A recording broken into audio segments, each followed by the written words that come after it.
आज 6 देश दुनिया में 6 देश Singapore, France, UAE, Sri Lanka, Bhutan, Nepal और मॉरिशस, ये 6 देश यूपीआई को अपना चुके हैं। और आपको जानकारी है ही है कि जापान ने तो अपने यूपीआई को पैटेंट भी दिया है। एक जापानीज पैटेंट है यूपीआई के लिए।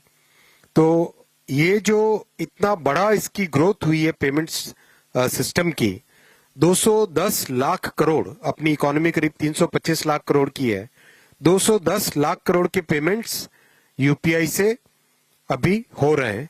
और एक सिग्निफिकेंट यूपीआई ट्रांजैक्शंस का नंबर तो अब पहले कुछ करोड़ में काउंट करते थे, फिर 100 करोड़ में काउंट करने लगे, अब 1000 और 10,000 करोड़ के नंबर्स में काउंट होने लगे हैं।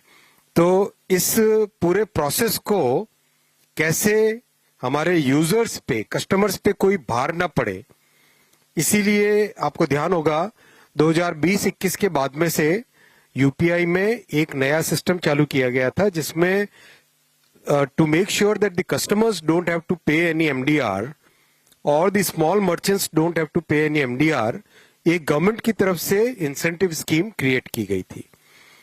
ये जो पूरा स्ट्रक्चर है, ये स्ट्रक्चर आप सब जानते ही होंगे।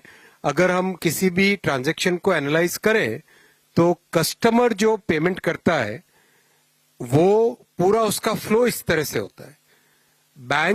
बैंक के बाद में मर्चेंट के पास जाना, और इसमें पूरे इकोसिस्टम में कस्टमर्स बैंक, फिनटेक और acquiring bank, payment service provider और थर्ड पार्टी ऐप प्रोवाइडर, ये सब लोग हैं इसमें जुड़े हुए। तो इसमें जब जुड़ते हैं इतने बड़े इकोसिस्टम में, इस सब की एक कॉस्ट होती है। हर कोई अपने अपने कंप्यूटर सिस्टम्स रखता है, हर कोई अपने अपने एक पूरा साइबर सिक्योरिटी वगैरह वगैरह सब सिस्टम्स को अपडेट करना, सिस्टम्स को ऑपरेट करना, उस सब की कॉस्ट आती है।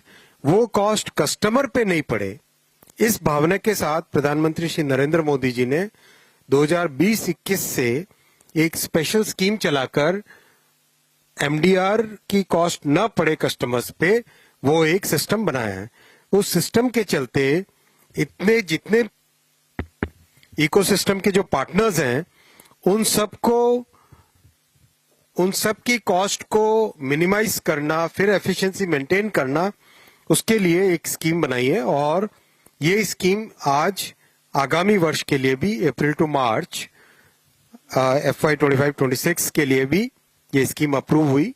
1500 करोड़ रुपीस की ये स्कीम है।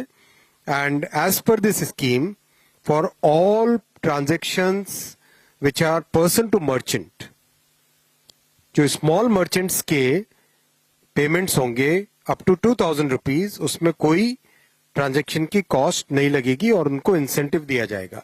ट्रांजैक्शन की कॉस्ट तो उसके ऊपर भी नहीं लगेगी, इंसेंटिव दिया जाएगा for the smaller transactions done with the smaller merchants. और इसमें जो रिजर्व बैंक ऑफ इंडिया की जो स्टैंडर्ड डेफिनेशंस हैं, वो सारी की सारी एप्लीकेबल होगी।